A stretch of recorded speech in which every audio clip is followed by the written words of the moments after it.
गोकुळ दूध संघ महाराष्ट्रातील एक अग्रगण्य सहकारी दूध संस्था. कोल्हापूर जिल्ह्यासह राज्यभर लाखो ग्राहकांपर्यंत दूध पोहोचवणारी ही संस्था.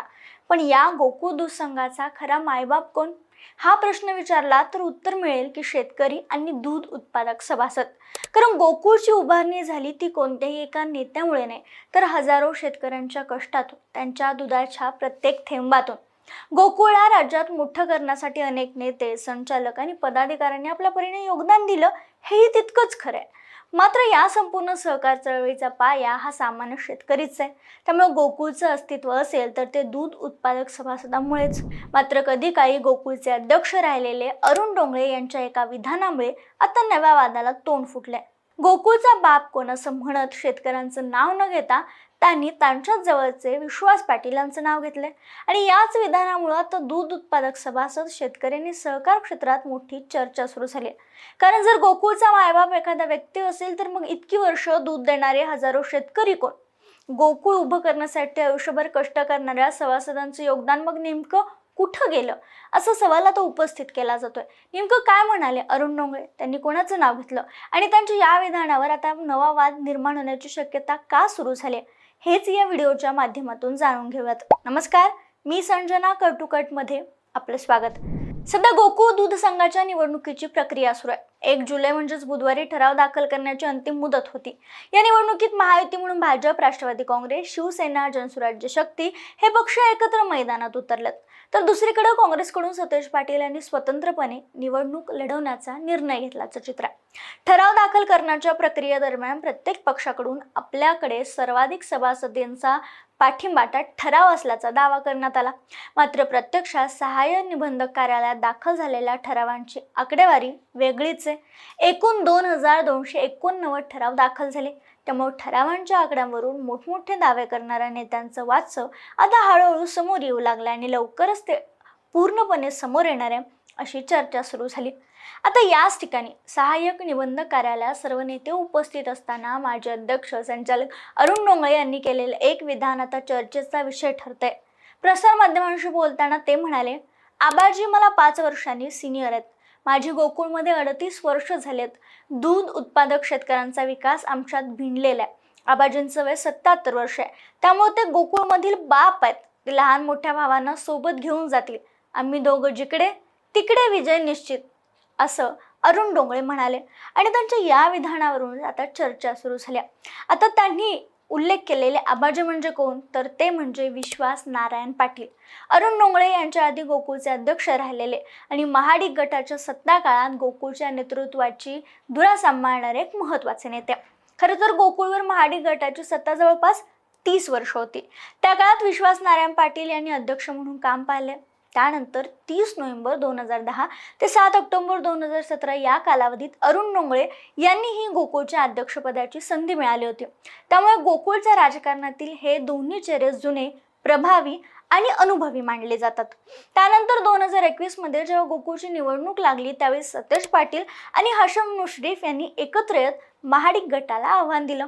विशेष म्हणजे या दोघांच्या आघाडीला विश्वास पाटील आणि अरुण डोंगळे यांनी पाठिंबा देण्याचा निर्णय घेतला. या नव्या समीकरणाला यश मिळालं आणि सतेज पाटील, हसन मुश्रीफ यांच्या आघाडीनं गोकुळची सत्ता मिळवली. सत्ता आल्यानंतर अध्यक्षपदाचं सूत्रही आधीच ठरलं. 2 वर्ष राष्ट्रवादी गट, 2 वर्ष सतेज पाटील गट, अशा पद्धतीने अध्यक्षपदाची वाटणी करण्यात आली. पहिल्या टप्प्यात अनुभवाच्या जोरावर पुन्हा एकदा विश्वास पाटील यांच्यावर अध्यक्षपदाची जबाबदारी सोपवण्यात आली. आणि 2 वर्षाचा त्यांचा कार्यकाळ पूर्ण झाल्यानंतर कोणतेही मतभेद, हेवे दावे किंवा आपणच आता अजूनही बसणार असं न करता विश्वास पाटील यांनी राजीनामा दिला आणि त्यांचा कार्यकाळ पूर्ण झाल्यानंतर अध्यक्ष कोण म्हणून पुन्हा एकदा अरुण डोंगळे यांच्या नावावर एकमत झालं आणि परत एकदा त्यांना अध्यक्षपद मिळालं. पण याच दरम्यान राज्यातील राजकीय समीकरणं बदलली.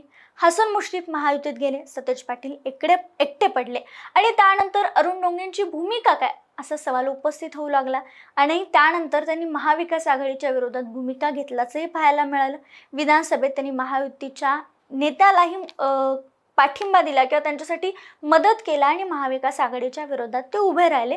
त्यामुळे ते महायुतीकडे आहेत हे स्पष्ट झालं. याच काळात त्यांचा अध्यक्षपदाचा कार्यकाळ संपला होता. मात्र त्यांनी तातडीने राजीनामा देण्यास नकार दिला. कारण महायुतीचा उमेदवार अध्यक्षपदी बसवल्याशिवाय आपण पद सोडणार नाही अशी भूमिकाच त्यांनी घेतली। यावेळी देवेंद्र फडणवीस गोकुळमध्ये महायुतीची सत्ता आणण्यासाठी महाडिकांसोबत प्रयत्न करत होते आणि त्यासाठी सह्याद्री अतिथीगृहावर झालेल्या बैठकीतही अरुण डोंगळे सहभागी झाले होते आणि याचा परिणाम म्हणूनच त्यांनी महायुतीचा एखादा उमेदवार अध्यक्षपदी बसल्याशिवाय आपण राजीनामा देणार नाही असा हट्ट जणू अरुण डोंगळेंनी धरला। याचा परिणाम असा झाला की सतेज पाटील गटाकडून चोयकर यांना अध्यक्षपद निश्चित मानलं जात होतं। हसन मुश्रीफ यांचाही त्याला पाठिंबा होता। मात्र या अरुण डोंगळेंच्या समीकरणामुळे किंवा अरुण डोंगळेंच्या हट्टामुळे या समीकरणालाच धक्का बसला आणि अखेर महायुतीच्या नव्या गणितातून हसन मुश्रीफ यांचे पुत्र नावीद मुश्रीफ हे अध्यक्षपदी विराजमान झाले। त्यावेळी हसन मुश्रीफांनाही हा निर्णय पटला नव्हता किंवा पडद्यामागून त्यांनीच खेळी केली जर महायुतीचा उमेदवार बसणार असेल तर, असंही म्हणलं जातं। पण सतेज पाटील यावेळी एकाकी पडल्याचं चित्र स्पष्ट दिसत होतं। सध्या गोकुळवर प्रशासक आहे कारण सध्या 5 वर्ष संपलेले आहेत, निवडणूक अजून लागल्या नाही आहेत आणि अशात सत्तांतरात म्हणजे 2021ला हसन मुश्रीफ आणि सतेज पाटलांच्या आघाडीच्या नंतर सत्तांतरात अरुण डोंगळे आणि विश्वास पाटील या दोघांची भूमिका अत्यंत महत्त्वाची मानली जाते। म्हणूनच ते म्हणले असतील की आम्ही जिकडे तिकडंच विजय। आता याच दरम्यान लक्षात घ्या 2025 मध्ये अरुण डोंगळे यांनी राष्ट्रवादी काँग्रेस अजित पवार गटातही प्रवेश केला होता। गोकुळमध्ये सत्तांतर घडवून आणण्यात त्यांच्या आणि विश्वास पाटील यांची भूमिका महत्त्वाची होती हे नाकारता येणार नाही। शिवाय त्यांचा प्रभाव केवळ राधानगरी भुदरगड पुरता मर्यादित नसून स्थानिक स्वराज्य संस्था गोकुळच्या निवडणुकांमध्येही त्यांचं राजकीय वजन महत्त्वाचं मानलं जातं।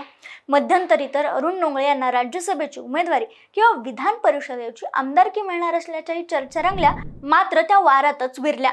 याच ठिकाणी आता जुना प्रसंग आठवतोय जेव्हा अरुण डोंगळे अध्यक्ष असताना शौमिका महाडिक यांनी पत्रकार परिषद घेऊन गोकुळच्या कारभारावर आरोप केले होते।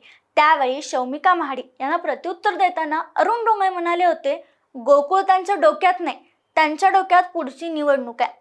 मात्र आता प्रश्न हा उपस्थित होतोय तो हाच की तेच अरुण डोंगळे स्वतः निवडणुकीच्या राजकारणात इतके गुंतले आहेत का की त्यांनी थेट विश्वास पाटील यांनाच गोकुळचे बाप म्हणत स्वतःलाही त्या नेतृत्वाचा भाग असल्याचं दाखवण्याचा प्रयत्न केला आणि हाच मुद्दा सध्या गोकुळच्या राजकारणात दूध उत्पादक सभासदांमध्ये आणि कोल्हापुरात चर्चेचा विषय ठरतोय। अरुण डोंगळे यांच्या या विधानाबद्दल तुमचं मत काय आम्हाला कमेंटमध्ये कळवायला विसरू नका।